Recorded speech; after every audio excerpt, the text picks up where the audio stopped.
Oyez, peuple de Konoha, comment allez-vous? Bien, j'espère. En ce qui me concerne, je me sens d'humeur globetrotter. Je vous emmène voyager parce que pour la seconde fois sur la chaîne, on va parler d'un webtoon coréen qui a été adapté en série animée japonaise. Je parle bien de The God of High School. Donc je vais vous donner mon avis là-dessus. Et pour que ça puisse se faire tranquillement, et je pense qu'en tant que bon guide touristique, je me dois déjà de vous inviter à monter dans mon petit bus magique. On va déporter notre petite personne jusqu'en Séoul. Et c'est là qu'on va découvrir le contexte de l'anime dont on va parler aujourd'hui, The God of High School. Alors, nous voilà arrivés à destination. Commençons par le commencement, le contexte.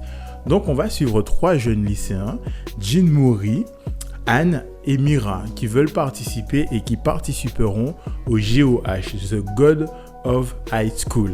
Donc c'est un tournoi qui se passe généralement dans des régions de Pékin. Vous gagnez ces régionales, vous avez la possibilité de participer à la compétition nationale de GOH. Et si vous gagnez cette compétition, votre vœu, quel qu'il soit, sera réalisé. Et donc c'est dans ce contexte-là qu'on va suivre nos trois jeunes lycéens qui vont évoluer au sein de ce tournoi. Et que dire, si on commence par le premier épisode, qui sincèrement m'a donné envie de voir la suite, je parle de la suite des épisodes. Pourquoi? Parce qu'en fait, dès le début, tu sens que c'est pas un anime qui va se prendre extrêmement au sérieux tout le temps, puisque déjà c'est très coloré, c'est très animé, l'animation est plus que correcte. Et en fait, il y a un côté comique qu'on pourrait retrouver dans, je sais pas moi, les Looney Tunes, Tasmania. En fait, c'est très, je sais pas, ça fait très BD comique. Et franchement, moi, je me suis surpris à sourire de temps en temps. Et franchement, ce premier épisode a fait le café. Ensuite, le tournoi débute avec nos trois comparses.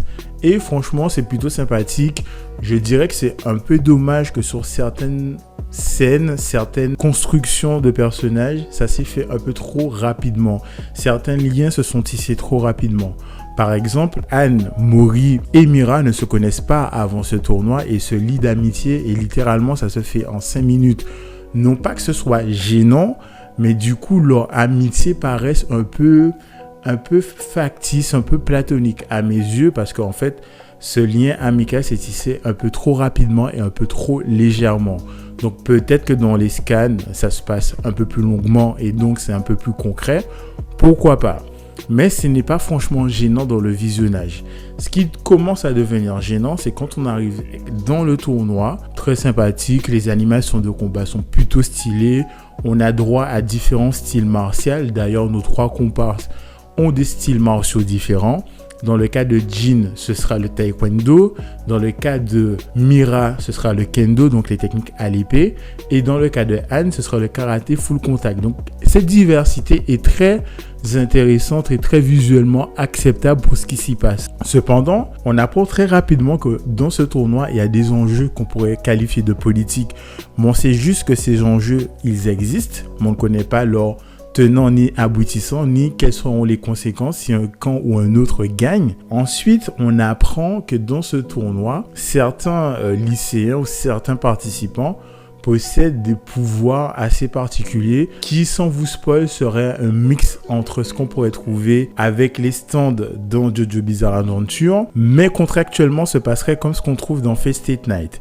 Donc là, je me dis, ok, il y a des pouvoirs, donc ça enrichit potentiellement les futurs combats à venir. Je me dis, ok, mais quelle est la place de ces pouvoirs au sein du tournoi? Encore une fois, quels sont les tenants et aboutissants? On ne le sait pas trop. Et boum, tout d'un coup, on a des antagonistes qui apparaissent, qui n'expliquent pas pourquoi ils sont là et quel est leur souhait, si ce n'est de défendre un point de vue qui est le suivant. Nous croyons en des dieux et ces dieux viendront pour, en fait, abattre le jugement dernier sur Terre. Donc, ce qui laisserait à penser que nos héros qu'on suit sont supposés arrêter ce jugement dernier. Mais ce n'est pas explicitement dit. Donc, moi, je me suis retrouvé face à une certaine forme d'incompréhension. C'est-à-dire que j'avais des informations qui étaient juste là pour être informative, juste présente, et j'ai trouvé ça un peu dommage. Donc ça, c'est pour les choses qui n'allaient pas. Par contre, parmi les choses qui allaient bien, c'est les petits moments comiques qui sont plutôt sympathiques. Qu'est-ce qu'on a encore? Oui, la patte artistique de l'animation est franchement stylée. Surtout quand dans certains combats, les traits prennent en fait, vous savez, ces formes de pinceau qu'on utilise pour la calligraphie qui font très traditionnel japonais. Et franchement, c'est très beau, surtout pour intensifier le combat, leur donner un côté bien plus lourd dans le trait. Et ça fonctionne plutôt bien. Mais je sens que c'est un peu brouillon, c'est-à-dire que c'est une première approche, donc peut-être que dans une seconde saison, ce sera un peu plus poussé, un peu mieux travaillé, puisque pour moi, certaines actions étaient presque pas illisibles, mais ça manquait de quelque chose, ça manquait de précision. Voilà exactement ce qu'il manquait. Et qu'est-ce que je peux dire d'autre? Mais en fait, pas grand-chose, parce que au bout de 12 épisodes, on a un tas d'informations qui arrivent, mais sans rentrer en profondeur. Et je trouve ça dommage parce que je me dis que je sens que cet anime a beaucoup de choses à raconter. Je sens que cet anime, c'est pas juste de la bagarre pour de la bagarre, mais forcé de constater, c'est ce que j'ai vu. Et je sais pas si j'attends réellement la saison 2 parce que pour moi, cette saison 1 aurait dû tenir au moins sur 20 épisodes pour prendre le temps d'établir certains concepts ou certaines informations. Je suis choqué de dire cela, mais cet anime manque un petit peu de blabla, pour contextualiser les différentes informations qui nous parviennent. Donc voilà ce que j'en ai pensé. Je ne sais pas si vous l'avez déjà vu, mais je serais curieux de savoir, pour ceux qui l'ont vu et qui l'ont lu, pensez-vous à qui s'adresse en fait cette œuvre? Parce que je me dis que moi, je lis pas de scan, je vois ça, j'ai pas envie d'aller lire la suite. Donc je me dis peut-être que c'est fait pour ceux qui lisent le webtoon et qui se diront « Ah d'accord, je retrouve certaines scènes que j'ai bien kiffées dans le webtoon. » Et puis voilà, j'ai du mal à savoir exactement à qui s'adresse cette œuvre. Et s'il y a une saison 2, je la regarderai parce que j'ai vu la saison 1, mais franchement, je ne l'attends pas particulièrement. À moins que cette saison 2 rattrape tous les défauts qu'avait la saison 1, mais en conservant tous les aspects positifs que je vous ai cités, à savoir l'animation, le côté comique, le choix de la part artistique de certains combats qui empruntent des traits japonais. Enfin bref, vous avez entendu ce que j'ai dit précédemment. Et en amputant les défauts. Franchement, ce serait cool.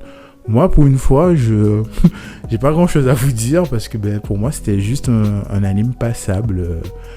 Voilà. Bon, j'espère que la prochaine fois qu'on s'entendra, c'est pour parler d'un anime qui sera peut-être passable en fait, ou pas du tout. Donc d'ici là, portez-vous bien. Je vous souhaite une très très longue et belle vie. Au revoir, merci. Au revoir, merci. Au revoir, merci.